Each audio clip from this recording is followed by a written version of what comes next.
Hello, and welcome back to another episode of Plastic Podcast, the show that tells the story of the past, the present, and the future of our relationship with plastic. And today we are serving science and turtles.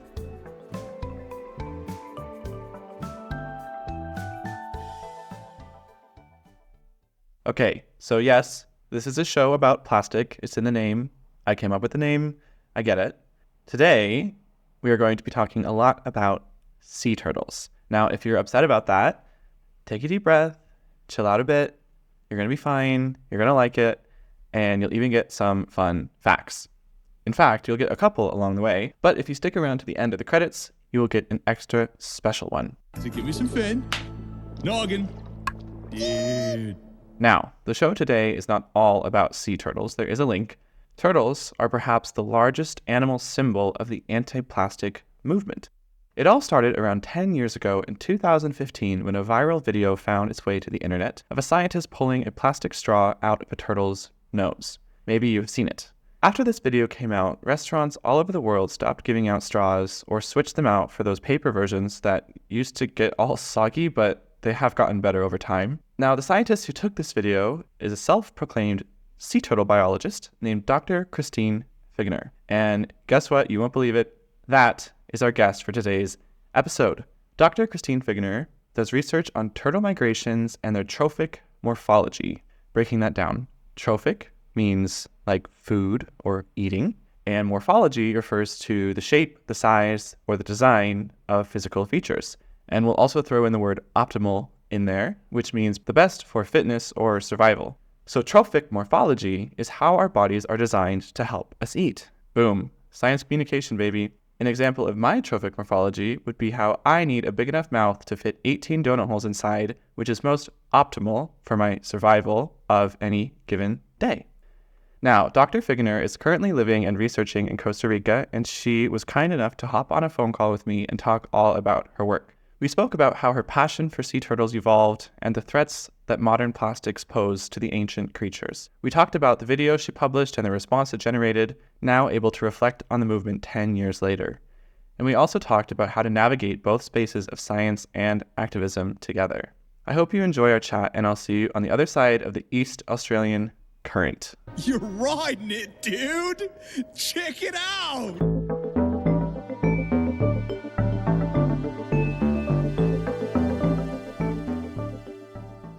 All right, welcome. Thank you so much for taking the time to come on the show today. I'm very excited to have you. Can you please introduce yourself? Well, yeah, thank you, first of all, for having me on the show. I'm Dr. Christine Figgener, and I'm a marine conservation biologist by trade, and my focus are sea turtles. Okay, amazing.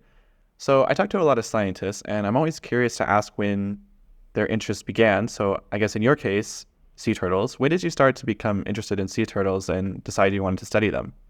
Yeah, so my journey into marine biology actually started, at least the passion started as a child. So I went on vacation with my parents, mainly to the ocean, because my parents are more of ocean people than mountain people, I guess. It just instilled in me in this curiosity for the underwater world and what's going on there. And when I got my first diving goggles, that pretty much opened up a whole new world. And so friends say that I, even kindergarten, already said that I would become an ocean explorer, just like Jacques Cousteau and Hans Hess, which were, big back then, having, incredible underwater documentaries that I could see in the television as well. And so I knew that at one point, of course, I needed to study biology to become what I call an underwater explorer. I also decided to do my internship, which was mandatory back then, in a zoological setting, where in an aquarium actually, where I could get firsthand experiences with scientists researching marine life. And I think that was very, very helpful, first of all, to kind of get of what scientific work could look like. And also, I think, giving you a realistic idea of what that work, especially fieldwork, would entail.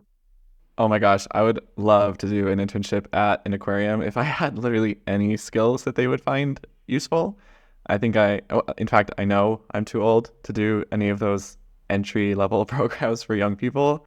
I checked. But if you are in high school listening to this, now is your time to get in touch with your local aquarium because they might have something for you. And then the other thing was that while I was working there, a lot of the biology students I saw struggling with the English language because the scientific language nowadays is English. And of course, I'm German, so I'm not a native speaker. So I did not want to, be bogged down by the fact that I wouldn't be able to speak English well enough. And I actually did a exchange here in the US to kind of brush up on my English. Okay, huge shout out to anyone who has ever studied or done anything at all in a language that is not their first. That is not easy. And so, when I kind of started to develop my passion, sea turtles were actually not even on my radar, I have to admit. It was back then humpback whales. Humpback whales really fascinated me because of the songs. Family is quite musical, so there was always music around. Just thinking about that another species other than humans might have something like such as a song that is not just stationary, but that develops over the course of their life, that adds parts depending on the experiences and all of that. So I actually set out studying biology to study humpback whales. So I did my master's in that. I went to Costa Rica for an internship to just, get some field experience. And I ended up in a leatherback turtle project here in Costa Rica. And that was really where my sea turtle journey truly started. And while I was in this project, of course, you are getting like the whole spiel about, sea turtles in general, sea turtle biology. And of course, you are also realizing that this animal that has been on this planet for such a long time, all of a sudden is on the brink of extinction, and it's all thanks to us humans. And it gives you a big feeling of guilt because, of course, I am a representative of the human species. And it made me incredibly sad thinking that in my lifetime, there's a very real chance that those animals will not be here anymore. I mean, leatherbacks have been around estimatedly for about 110 to 90 million years. So they literally have survived the extinction of the dinosaurs. And I think this is really what started it all. And also my university that, at least when I asked for it, gave me the opportunity to do my master's thesis in Costa Rica with leatherbacks. And then I just moved to Costa Rica full time. And I'm still here. In between, I did also a PhD. Like after I worked a little bit here, I actually went back to school and did a thesis on the migration patterns of olive ridleys and their dietary preferences. And so now I'm Dr. Christine Figgener. Wow, that is quite a journey, and I can hear the passion in your voice just when you talk about these animals and you tell that story. And I didn't think about how long sea turtles have been on this planet, as opposed to how recent the threats that they are facing have been around. I guess the reason that they might not make it through this second mass extinction in their species' lifetime is because of us humans. But let's get into why that might happen. Maybe we'll start with a video that you posted in 2015 that went viral on the internet. You probably know the one I'm talking about. And our listeners, if you haven't seen it, you can find it in the episode description. But can you tell us a little bit about that video? Yeah, so the video you're speaking of is very likely the video of the turtle that had a straw stuck in its nose. And it was filmed during my data collection, actually, for my PhD thesis or dissertation in 2015 when we were out sampling on a boat. And during that time, because of course fieldwork is always, a little bit costly, a researcher actually piggybacked onto my research because he was interested in the critters that are living on sea turtles. And so we had been collecting for him pretty much everything that kind of like on turtles, let it be some crustaceans, little crabs or little sanguilos. But yeah, so that particular day he was on the boat as well. And after I was done with my data collection, he said, I think she has something funny in the nose. It looks like a big barnacle. And since I wasn't doing anything anymore, I just grabbed my camera and said, oh, that's kind of funny. That's an uncomfortable place to have a barnacle stuck. So I started filming. And, when he started pulling, it was very slowly materializing that it had a strange shape for a barnacle. It became, longer and longer. And after a while, I could see black stripes on it. And we were really not sure what it was. And so we cut off a piece. One of my local assistants actually bit on it and said, that's plastic. And from that point on, it was pretty clear. I mean, the shape already looked like it, but it was a straw. Well, we removed it. The turtle was probably not so pleased about it in that minute, but very happy when he swam away. And after that, I uploaded it to YouTube, and it just went crazy. I mean, it was never the intention. It was never what we thought would happen. It was just, we were so shocked about it. I think we all felt incredibly guilty as well, again, because straws are human made. Yeah, so as I said, for anyone who hasn't seen it, you can find a link in the episode description, but it's quite, maybe heart-wrenching is a good word for the video. And it was massively impactful. I think after this came out, both the sea turtle and the straw both became symbols in their own right. Sea turtle representing almost all of the vulnerabilities that the ocean is facing, and straws representing all of the problems with plastic pollution. And I guess it kind of speaks to the power of the media, because not all of us live near the ocean or interact with sea turtles all that often, if ever, even. And so, yeah, when we, published it, it became this like internet sensation. Everybody suffered with the turtle, and it definitely made sea turtles the poster child, I would say, for the impact that plastic has, at least in the marine environment. And I think this is rightfully so. Of course, there's so many other animals, including massive whales, that are impacted by plastic, by eating plastic or ingesting plastic.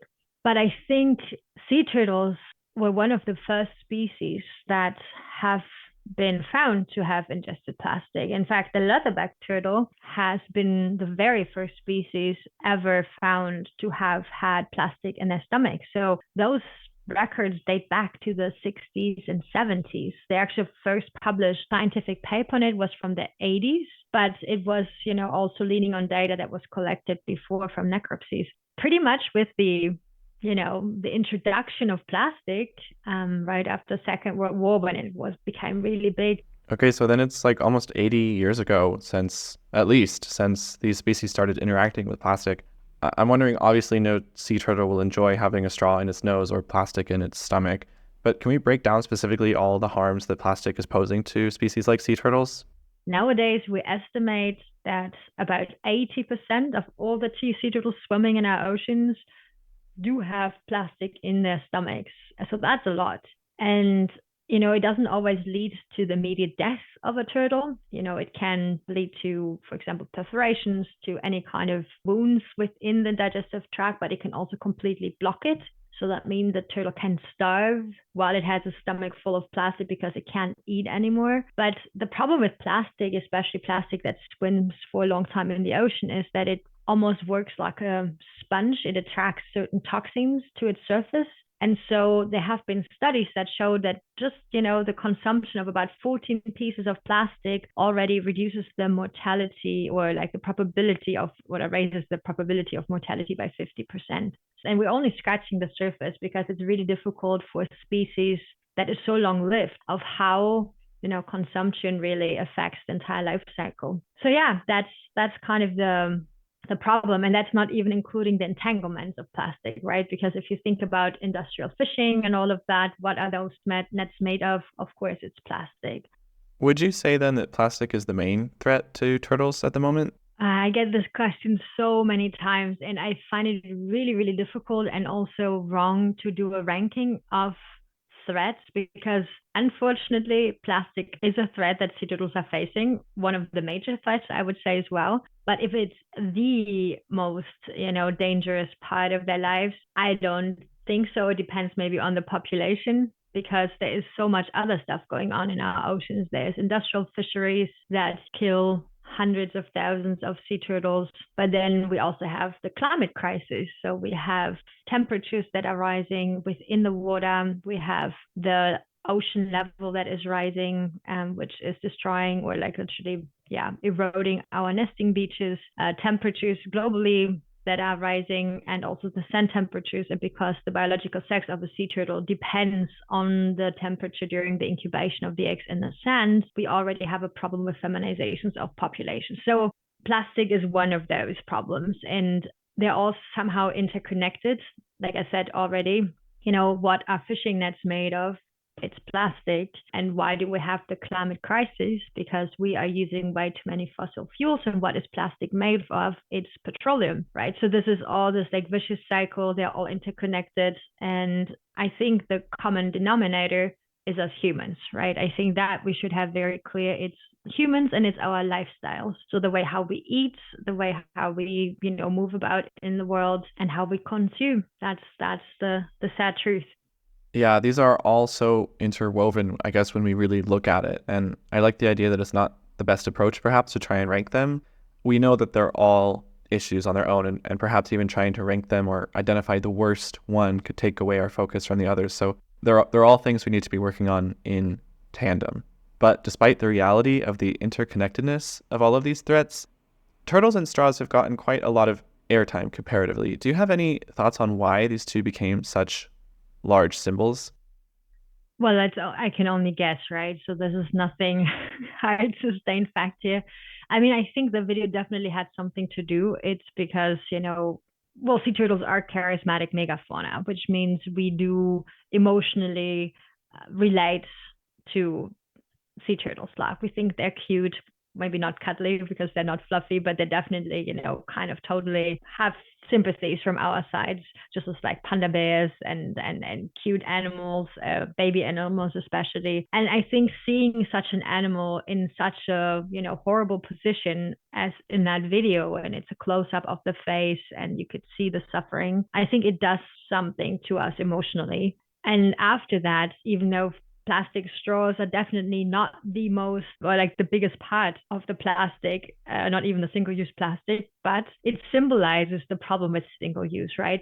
For anyone who didn't listen to our episode on the history of plastic, you can go back and find it. But there we learned that plastic products in the early stages were really meant to last a long time and for people to use them again and again. The concept of single-use didn't come around until much after plastic was invented. At some point, we started using plastic for just things that we don't need. So I think that the straw represents both single-use plastic and unnecessary single-use plastic. I know some people do need to use straws, but most of us really don't. But as someone who's out there in the field year after year, have you seen any change in the last decade or so since this movement started? I mean, I know straws alone have got to be less than like 0.1% of plastic waste, less than that even. But, perhaps it is the greatest example of success we do have for collective action. So even if that's the only effect it has had, maybe that's worth something in its own. But I'm curious, in the field, have you noticed any impacts of this movement 10 years later? Yeah, well, I don't want to be totally negative about it. Honestly, I think because it opened up the discussion. If you think about it, like, 10 years back, nobody was even talking about plastic. Nobody cared about plastic. And now we're actually at a point, I think every child knows that plastic is bad for the environment, especially for turtles. We're having more and more research that even show that plastic is really, really not healthy for us humans neither. If you look around and if you see all the companies and all the countries, especially the policies that now exist to phase out straws, they usually didn't come as only phasing out straws. Most of them actually started phasing out other single-use plastics at the same time. If you look at the EU, for example, or even here in Costa Rica, the plastic was just, the starter. And then people were like, you know what? If we start with straws, we can also talk about styrofoam and other things. So it didn't exist in a vacuum, right? It came with a lot of other changes. And now we're even discussing a UN treaty, right? And it actually doesn't only talk about the management of the waste, but it also talks about how can we reduce the production of plastic. And I want to make that very clear. So we will not recycle our way out of this crisis. And we do have to get the producers responsible, right? And I always say, because when I talk to them and they say, oh, it's not as easy and we don't have any comparable materials, I'm always thinking and sometimes saying, we're almost flying to Mars to colonize Mars and invent new technologies almost every day for that. So really, you want to tell me that we're not able to invent something that could replace plastic but is a lot healthier? Yeah, that's a good point, actually. I mean, there are people out there trying to find solutions for alternative plastics. We haven't quite cracked the code on them yet, to make them the ideal solution. But I mean, at the same time, there's people preparing to go to Mars right now for funsies. So it's a question of priorities. It's a question of priorities. One thing I want to explore on this podcast is the intersection of scientific research and activism. And I know that you've existed in both spaces for a while. And I'm wondering if you can speak to your experience about taking on these two roles at once. You also wrote an article, and there's something I want to ask about. It was titled, "What I Learned Pulling a Straw Out of a Turtle's Nose." And there's a quote. You said, "Talking to non-scientists is uncomfortable and effective." Can you explain what you mean by that? Yeah, so maybe first your first question. So I think I have now existed for longer in this space than maybe when I wrote this article or even when I started out. And I have to say, I was very slow in leaving my ivory tower as a scientist, or even I would say more my jungle here, because, I'm very isolated from the world, sometimes just doing my thing. And this video kind of was like the moment where I realized how powerful social media is for once. I can sit here in my little home in the jungle and literally publish things that are read, in I don't know how many countries by how many people, that I can educate, that I can, let people know of what their part could be in the whole story. I also realized that as a scientist, we do have a responsibility, I think, which I think the scientific community is slowly awakening to. I think it is not enough anymore that we are just the neutral bystanders that collect data and analyze the data and interpret the data. And I think it's our responsibility to communicate to non-scientists, because a lot of times the information comes from politicians who are not scientists and who twist and turn everything. And I think it's on us to really make sure that information is put out there that is understandable for everyone. It's just a different way of communicating, right? So that is what makes me uncomfortable, because a lot of times when you're trying to simplify a very complex topic, it introduces inaccuracies, which of course in science you try to avoid usually. And so you have to find a way of doing it, and maybe keeping the inaccuracies to a limit or to a minimum, and also being comfortable with, kind of being not as clear or maybe not as scientific correct sometimes of how you say things, right? Because you're getting drilled when you write a scientific article. Every word has a definition almost, and it is very much matters of how many numbers and after the comma are there, and how you say certain things. So all of those rules kind of don't apply as much for the communication, because there you're trying to be as clear as possible and as simple as it needs to be. And I think it was actually Carl Sagan that said that, if you can explain it to a child, then you do really understand it yourself, the topic, and then you're on the right way. That's kind of what I'm trying to do. I mean, I'm always calling myself an accidental storyteller, because that's how I started out. This video just kind of pushed me into that direction, and I could have not done it, I guess, just, let it be and keep on doing what I've been doing before. But it comes with a certain guilt as well, because you feel like your subjects, your sea turtles, do not have a voice, right? So they just live their lives, and populations are dwindling, and you are watching it as a scientist. And again, you feel like you should be doing something, right? So you should be somehow communicating this and giving the voice to the voiceless, your voice to the voiceless. Well, I thank you for taking the effort to do that, and I know the sea turtles do as well. And it's interesting that those sort of the scientific publications and then like mass media are two entirely different skill sets. You've been doing it now for a long time, but I'm sure a lot of scientists sort of navigate that in their own ways and in their own time. But it is necessary, and we appreciate it. Thank you for it. You wrote a book. I'm going to try and pronounce it. Meine Reise mit den Meeresschildkröten. Did I do it? Okay. That's German for My Life with Sea Turtles. And that's available now, but in the event that you don't read German, I read that the English version is going to be released in May. Do you want to tell us anything about this book? Yeah, so my book, Meine Reise mit den Meeresschildkröten, actually translates like literally to My Journey with Sea Turtles, but it didn't sound as pretty in English, so it became My Life with Sea Turtles. It is very dear to my heart, because it is a book, of course, about the sea turtles, but I didn't want to just package fun facts about sea turtles, well, fun, maybe more or less fun, into a popular science book. That's kind of the genre that it belongs to, because I honestly don't like reading it very much most of the times, because it can be still pretty dry. And one of my big heroes, I'm not going to lie, is Dr. Jane Goodall. And I absolutely loved her books as a child because she managed to disseminate information about chimpanzees, about the threats chimpanzees are facing in such a emotional and very well written way that always intermingled with her own story as well. And so I took that as an example. I'm not saying it became, the same, right? I mean, Dr. Jane Goodall writes, is absolutely, incredible.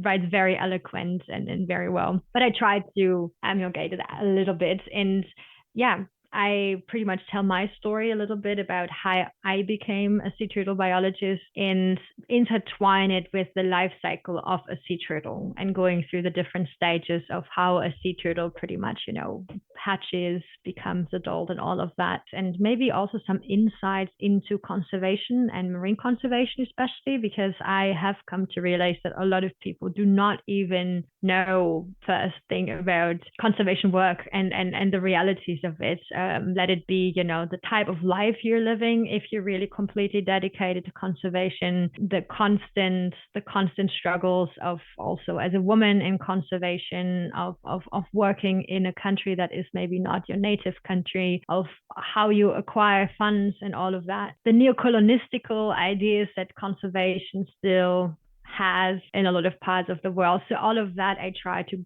pretty much put into this book. Some people describe it as like it's a mixture of autobiography, adventure, and a popular science book. So I think that's a pretty good summary. I hope it will encourage young people, especially women, to maybe follow my footsteps. Of course, hope. That's of course the big bottom line, that people just fall a little bit in love with sea turtles and think about the ways they themselves can make a difference and help to guarantee a future for these animals on our planet.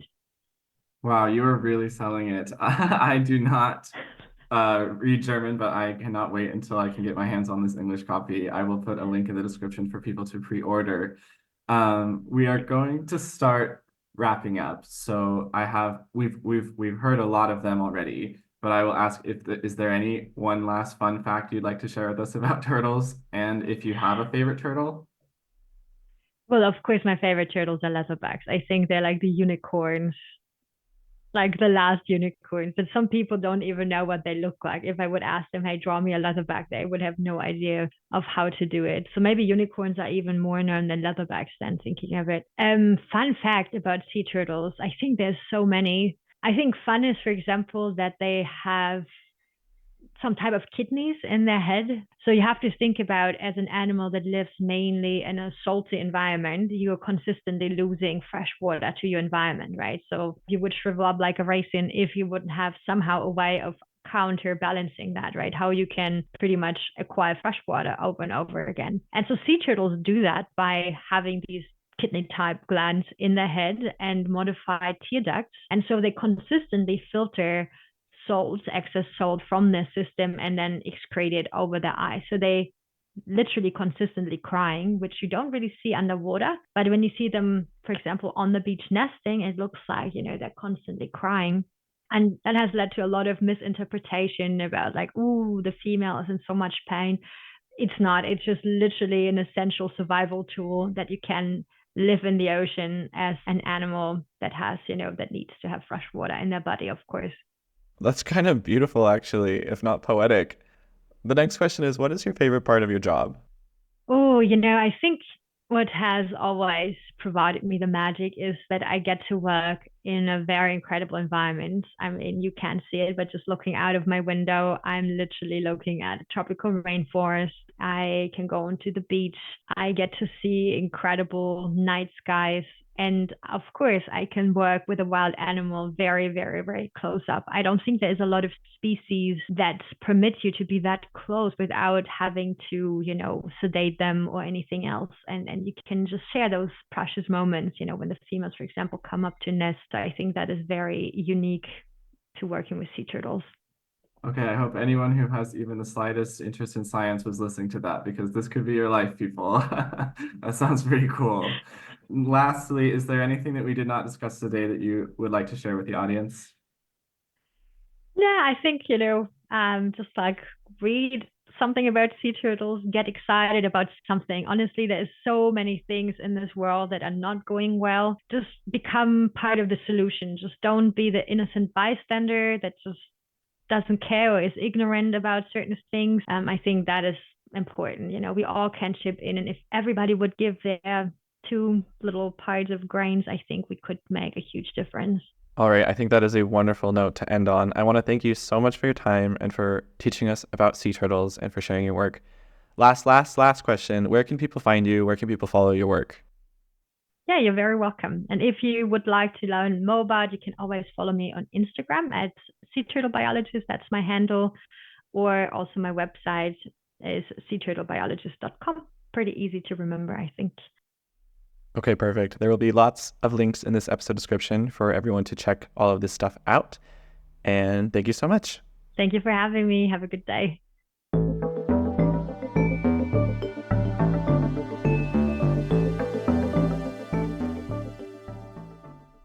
All right, everyone, we made it through that East Australian current, and we are now approaching the Sydney Harbour to seek the help of a pelican friend. Now, back on topic. Turtles and straws might seem like a cliche on a podcast about plastic pollution. I might be more inclined to agree with that if turtles were actually in a better spot now because of it. I don't want to end this on a low note, but while there are more paper straws out there in the world, there's also more plastic in the ocean now than there was 10 years ago. And there's other things than just straws that can get stuck inside a turtle's nose. So I think it's important to remember the turtles and the straws, if only to remind ourselves that we are capable of making collective changes. And we can use this power we have and apply it to more than just the straws. And I think we are, slowly. More and more people are becoming aware about plastic waste and paying attention to plastic products around us and whether or not we actually need them. And I think that's the takeaway for today.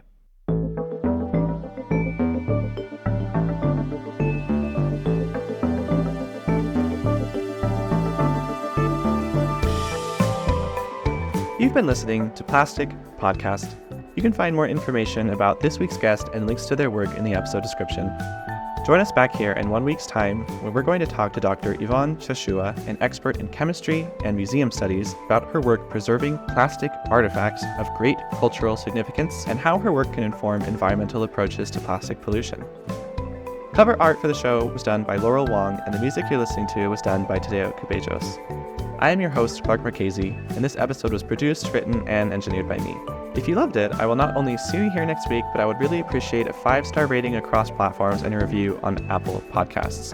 I think I'm going to start reading 1 review per week at the end of the episode, and we're only on episode 6, so chances are high that yours will be chosen. Plastic Podcast is a part of a larger network of sciencey podcasts called Pine Forest Media.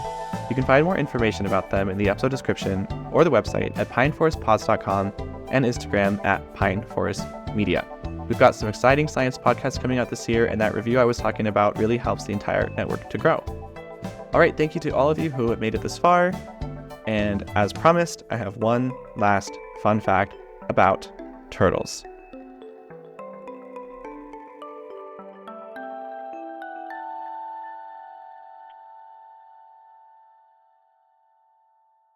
For those that are not familiar with sea turtles, we have 7 worldwide, and the largest species is the leatherback turtle, which, on average has a carapace length, like a shell length of about 1.50 meters. With head and tail, it's actually as tall as I am, so 1.70 meters about, but weighs, close to half a ton or even more. So it's an impressive animal. And it also looks a little bit different than all the other sea turtle species because it does not have a hard shell, but it has actually kind of a soft shell, hence the name leatherback. And they have been around for millions of years, like the other sea turtles as well, but just a little bit longer.